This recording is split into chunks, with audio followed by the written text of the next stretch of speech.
साथ नूर में चलूंगा, दिन हो रात उसके पीछे मैं चलूंगा। नूर में चलूंगा, पीछे चलूंगा, यीशु मेरा मुंजी मसलूब। चलते चलते नूर में यीशु के साथ, चलते चलते थामते यीशु के हाथ। नूर में मैं रहूंगा, फतेह पाऊंगा, मैं नूर में चलता चलूंगा।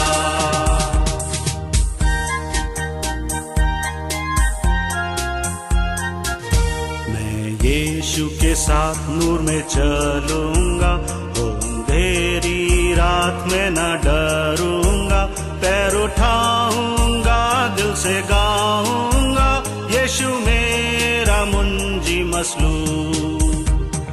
चलते चलते नूर में यीशु के साथ, चलते चलते थामते यीशु के हाथ। नूर में मैं रहूंगा, फतेह पाऊंगा, मैं नूर में चलता चलूंगा।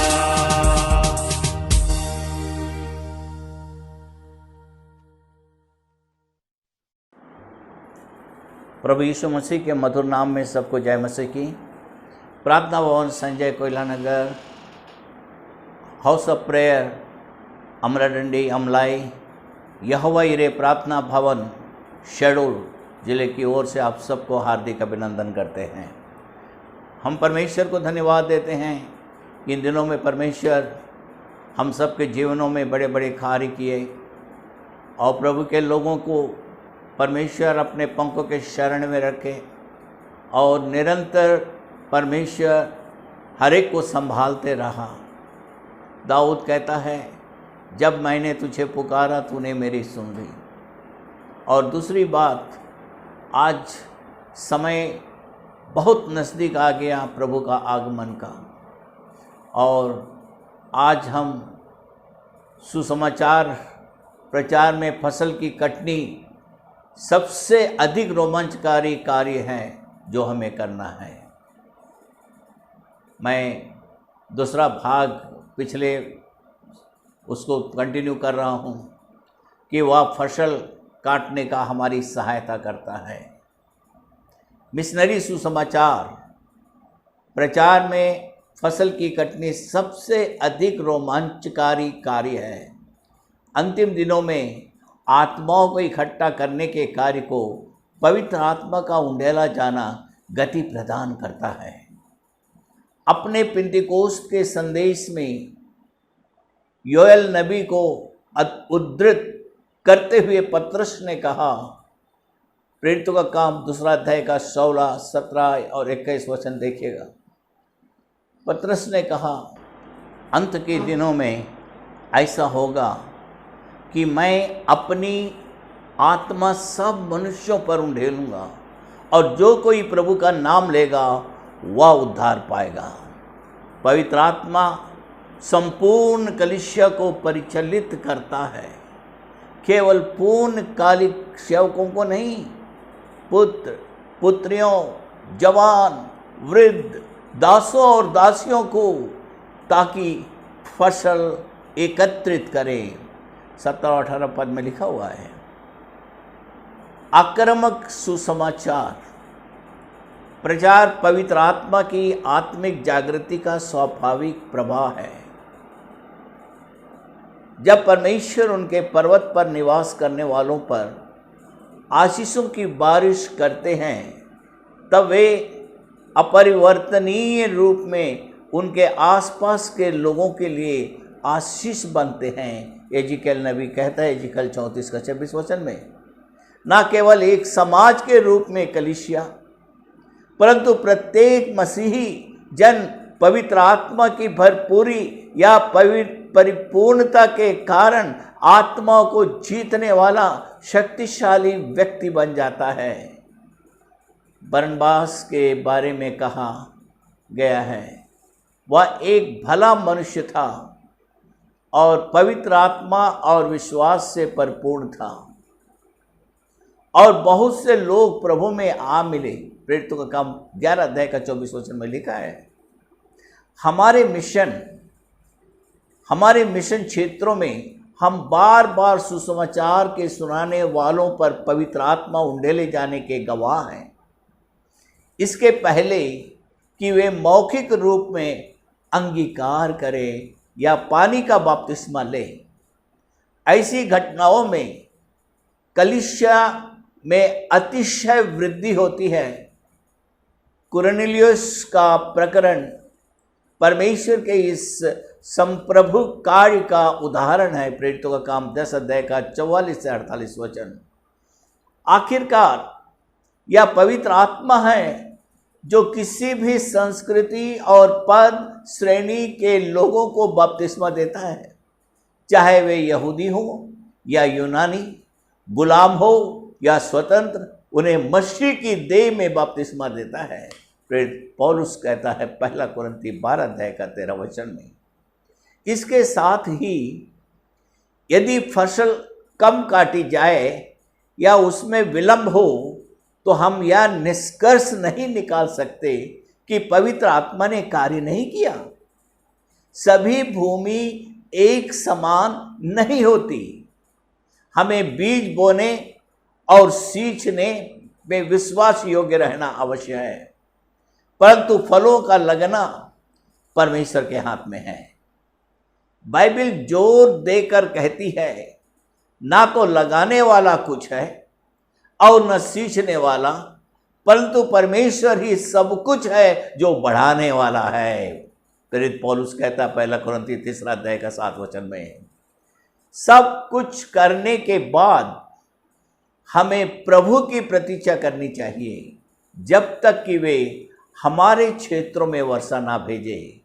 होशे 10 अध्याय का 12 वचन में लिखा है, वे हमें निराश नहीं करेंगे। योएल 2 का 23 में भी लिखा है, 2 अध्याय का 23 वचन में भी, वे हमारे लिए पहली और आखिरी वर्षा को भेजेंगे। और 21 पद में लिखा है, सकारात्मक बने और आशा रखें। प्रेरित पौलुस कहता 1 कुरिन्थी 15 अध्याय का 58 वचन में, हमारा परिश्रम व्यर्थ नहीं होगा। यदि हम ढीले ना हो तो ठीक समय पर कटनी काटेंगे। गलतियां 6 का 9 का दूसरा भाग में लिखा है। और 6वां बात, वह कलीसिया को बढ़ाता है। कलीसिया को बढ़ाता है। जिस प्रकार अब्राहम ने अपने पुत्र इसहाक के लिए पत्नी लाने के लिए एलियाजर को भेजा था, परमेश्वर पिता ने अपने पुत्र की दुल्हन को तैयार करने पवित्र आत्मा को भेजा है। जब तक मसीह लौटकर नहीं आते, पवित्र आत्मा परमेश्वर के मेमने से विवाह के लिए कलीसिया को तैयार कर रहा है। पवित्र आत्मा जोश और धुन के साथ कलीसिया के स्वास्थ्य और उन्नति के लिए कार्य करता है। आरंभिक कलीसिया के विषय में हम पढ़ते हैं कि वे पवित्र आत्मा की शांति में चलते और बढ़ते थे। प्रेरितों का काम 9 अध्याय के 31 वचन में लिखा है। पवित्र आत्मा ही है जो परमेश्वर की कलीसिया की चरवाही के लिए अध्यक्ष या प्राचीन नियुक्त करता है। प्रेरितों का काम 20 अध्याय का 28 वचन। वह उन्हें अपनी बुद्धि, ज्ञान और परख से सुसज्जित करता है और नेतृत्व के लिए उनकी अगुवाई करता है। वह समस्त सत्य में कलीसिया की अगुवाई करता है। यूहन्ना रत्ती सुसमाचार 16 अध्याय का 13 वचन में लिखा है, वह समस्त सत्य में कलीसिया की अगुवाई करता है।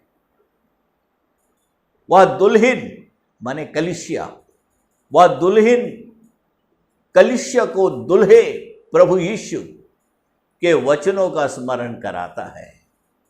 यहाँ पे दुल्हन कलीसिया है और दुल्हा प्रभु यीशु मसीह है, ताकि उसका आचरण प्रभु को प्रसन्न करने वाला हो।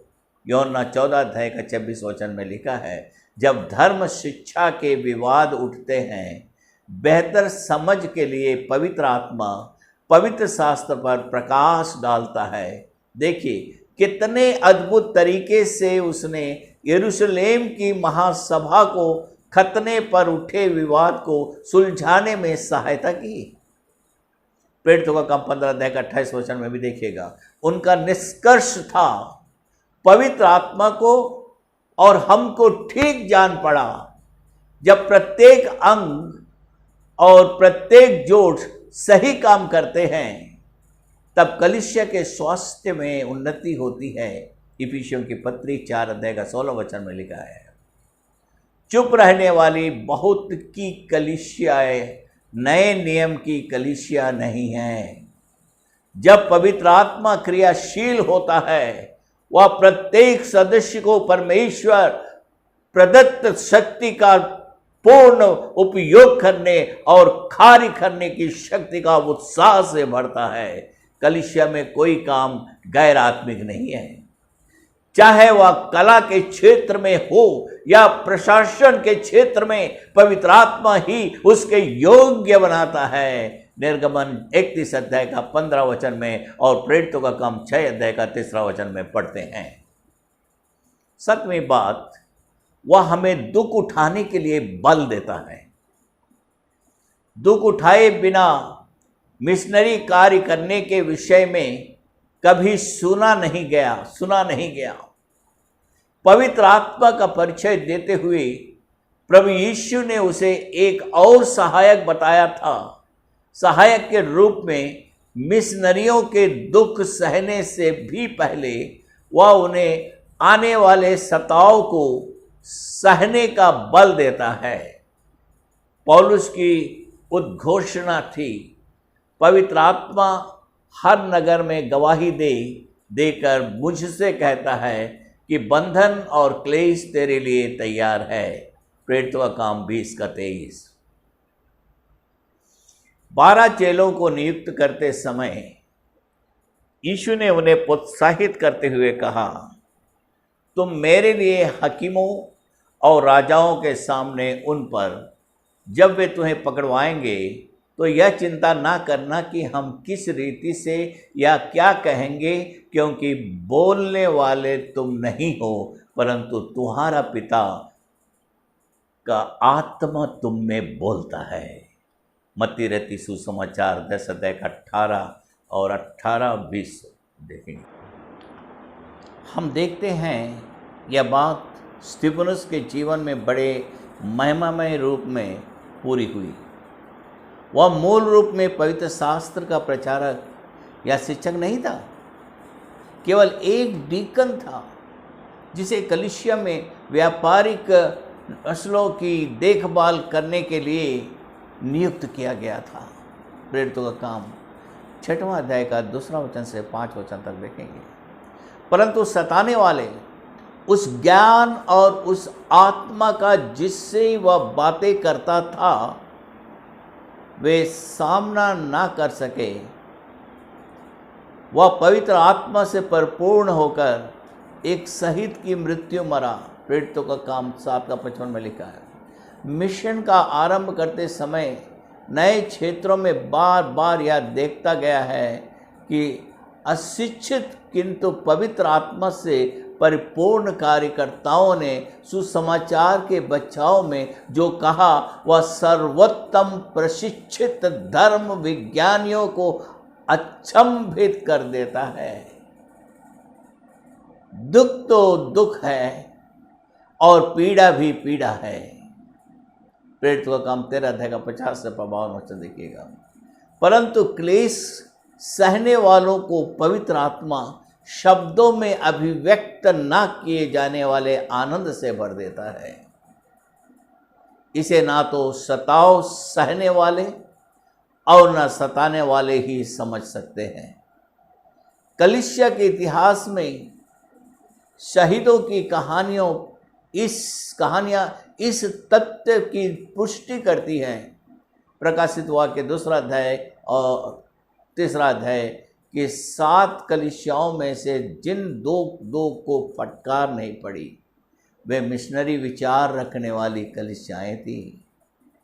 स्मुरना के मसीहा को जीवन के मुकुट की प्रतिज्ञा दी गई और फिलदिल्फिया को मंदिर में खंबा बताया गया। हमें और क्या चाहिए?